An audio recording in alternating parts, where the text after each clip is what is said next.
and welcome to my very first ever The Sims 4 speed build. And we're gonna build this little cottage that you can see on your screen right now. The owner of this cottage is Guinevere, the sim that I made prior to this video, so I don't have a video of me making her. But she lives here and she likes books.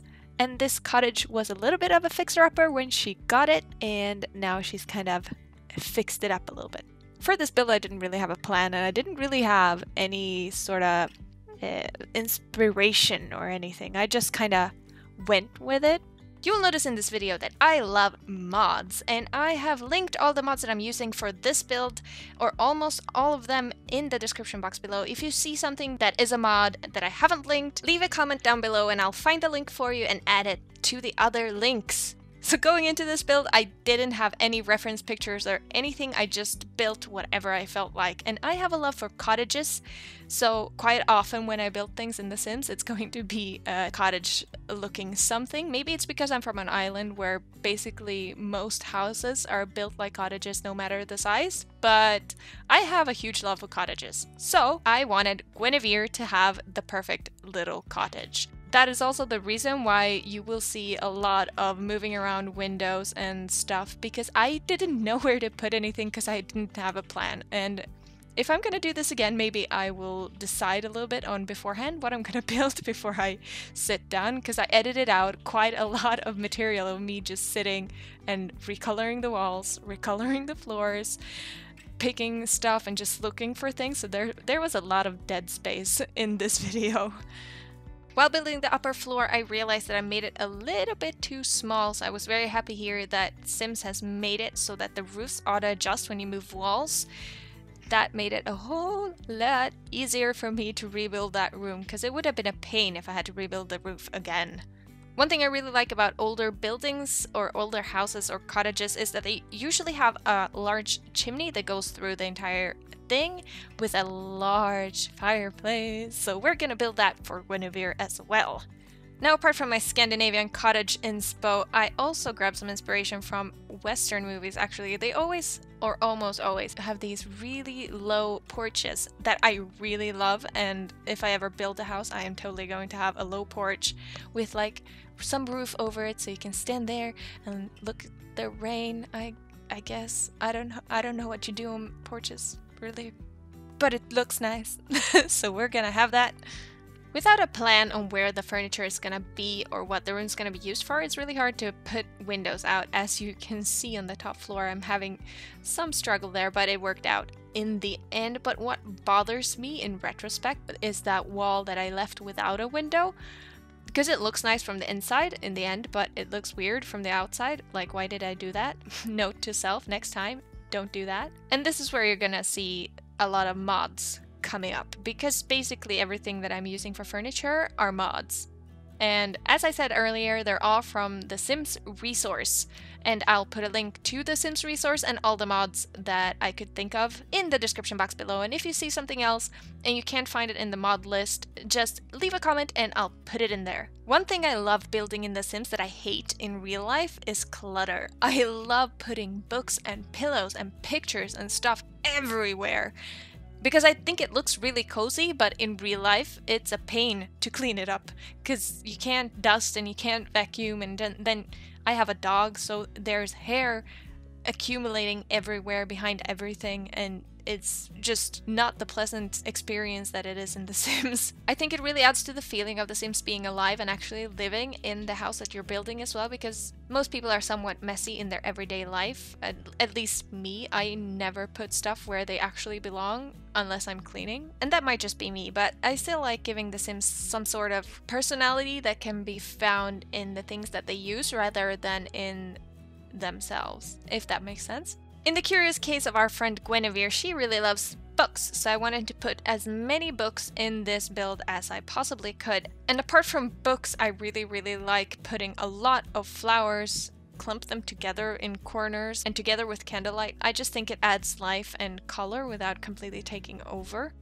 There's one thing that I haven't downloaded any extra content almost for, and that's curtains. At least curtains for the windows. So these ones that you're going to see in the windows right now, I use them almost every time because these are the only ones I really like. Another thing I really enjoy doing while building is finding odd spaces to put decor on, like the railings to the stairs. That's one of my favorite things to do actually while building. I swear I use those pears and those apples every time I have a piece of wall where I don't know what to put. Moving on to downstairs. As you can see, I totally forgot that we needed a bathroom. But we solved that, so no danger on the roof, as we say in Swedish. For some reason, I almost always build my bathrooms in a 3x3 size. I don't know why, it's just, I think it's a comfortable bathroom size, I guess. It's probably connected to the fact that I almost always build small houses. You can't very well have a bathroom taking up all the space in the house and nowhere to actually live. Especially if you're living in a tiny house like our friend Guinevere is. In this bathroom, we're modernizing a little bit and going with a white marble wall and some sort of rock flooring that I thought fit. Again, I didn't have much planning while doing this, but I went with a wooden shelf thingy where I put bottles of shampoo. Actually, I think it's beard grooming goo. I don't really know. I don't know why I'm pulling up a fishnet, but I don't know what's going on. This was definitely the most difficult room to decorate in this house because I don't really know all of the CC that I have, so I couldn't really make up an image in my head of what I wanted because I don't really know what items I own. I don't really know what else to say about this room. It's my least favorite room of this house. I usually kind of enjoy creating bathrooms, but I felt like for this build I need to go online and see if I can find more items that actually fit together. I feel like it's kind of mismatched, but not in the way that I would have wanted it to be mismatched. I enjoy putting up towels in the bathrooms, and I think my biggest struggle with this bathroom was finding towels that I actually liked. I don't like the handles on the ones that are up right now. I thought they were wrong for the feeling. They kind of went well with the white marble, but they did not go well with the rustic kind of feeling. But eventually, I found the perfect towels. It just took me a while. They were hiding. The lamps that I'm placing right now is one of my favorites, and right here I tried to make the perfect makeup location for Guinevere. You see that I have some issues in the shower. It didn't want to get lit up, but I found some pool lights that work perfectly for that matter. And we put some ceiling lamps in the corner. That's not a corner, but you know, in the middle of the wall, that kind of corner. And we clumped together some plants underneath, because why not? We love us some plants in a klutz. And then we place out one of my favorite rugs and a painting, and then I finally found the towel rack that I was talking about earlier that I was so happy that I found because it honestly fits this room so much better, and a shelf, because I don't know about you guys, but I have a lot of stuff in my bathroom, and I wanted Guinevere to have the possibility to have that as well.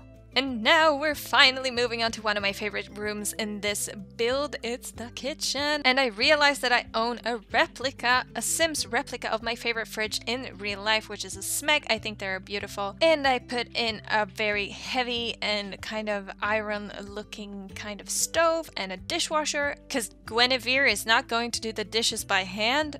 And then here I reached my favorite part, which is decorating the kitchen with clutter. I love living rooms and kitchens because there are so much clutter online for living rooms and kitchens, but I got distracted for some reason and started working on the hallway instead, where I wanted a tiled floor because you come in and you have like muddy shoes. And then I tried putting wardrobes in, but they kept taking over the room. If someone made tiny wardrobes for The Sims, I would be so happy. I just put a clothes rack in the end instead, and I really for some reason want to use that white decoration thing, but it doesn't fit at all, so I changed it out for a painting.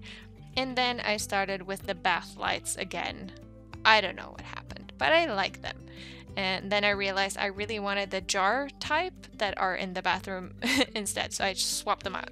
Then, after I had changed all the lamps and put in some in the hallway, I found my way back to the kitchen and started with the kitchen table because I kind of wanted a countertop, but I couldn't find one that matched the countertops I already had, and I love them, that you could sit on the other side of. So I went with a regular kitchen table, raised it a little bit from the ground, and put some rock-looking nightstands, I think it is, or end tables underneath to make it look kind of, I don't know, foresty, I think I'm going for. And then shelves, because I love shelves, because what can you do with shelves? You can put things on them. And here we go with the books again, because I really wanted, as I said before, books to be very present in this build because my sim is supposedly very interested in writing and also reading books. I also made her into a dog lover, hence the puppy treats that you can see on the top shelf to the right.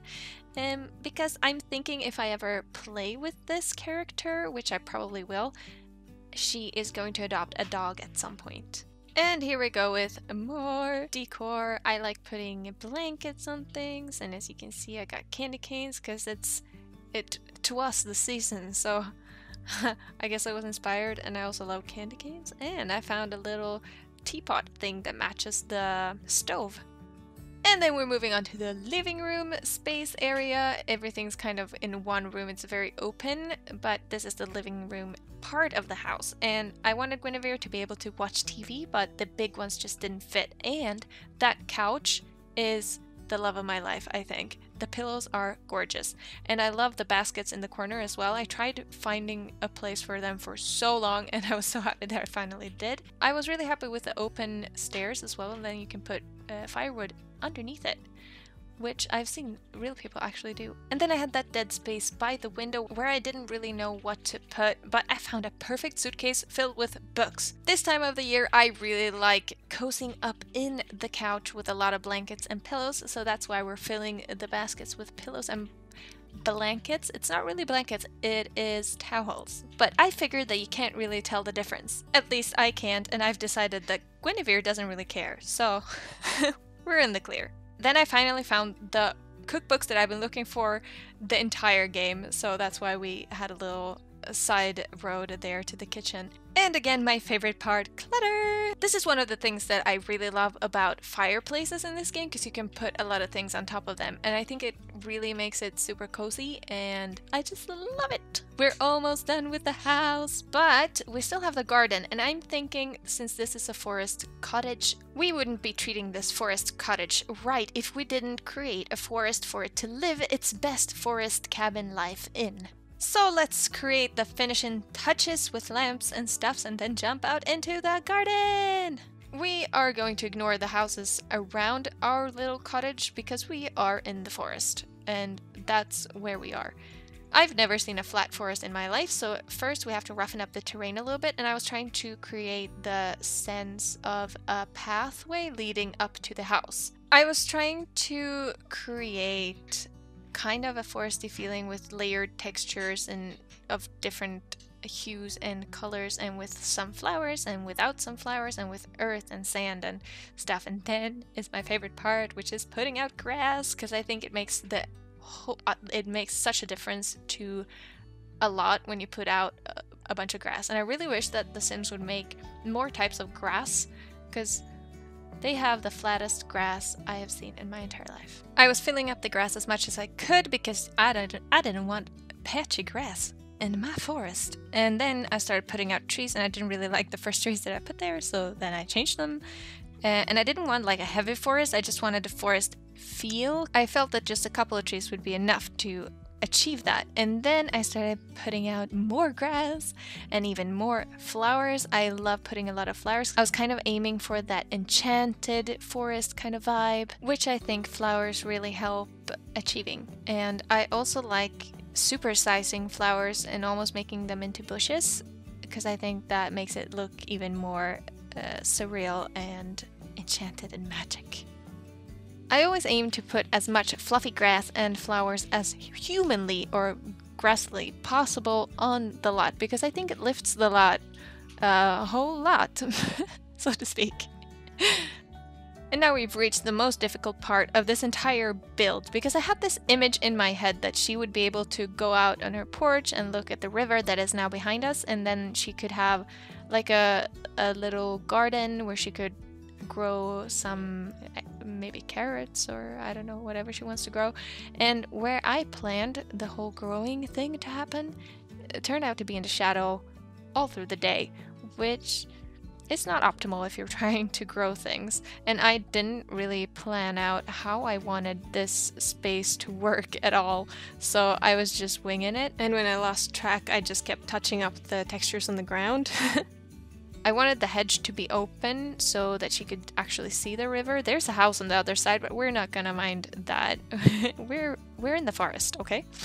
So I tried making like a little hangout space where you could invite friends, and then maybe you could barbecue a little bit, and just trying to make a magical kind of a garden for her with also space for cooking. And this was difficult because I hadn't prepared with the CC stuff that would fit the style that I wanted, and I couldn't find anything in the game, and I couldn't be bothered to go online and download more content, so I had to do some major searching and digging around in the items in the game to find things that I was sorta happy with. I ended up going with the counters that I use inside and an assortment of other things that kind of almost match. I also wanted her to have the opportunity to grow magic beans, and that was difficult because I encountered a bug. When I put the stump where you grow the beans onto the lawn, it didn't want to lay flat to the ground because, as you remember, I made hills in my yard to create my magical forest, and it didn't like that. And even though I flattened the earth underneath it, it still kept floating in the air. But it fixes itself if you delete it and then put it back in, so I did that. And then we were fine and back at it. I also had some issues with the fireplace with the same type of issue. If you move the earth underneath it, it started floating. I'm guessing that's something they will fix in the future, maybe, if it's fixable. I don't know. And then we had some decoring still left to do, and that, as you know, is my favorite part. And then we were pretty much done.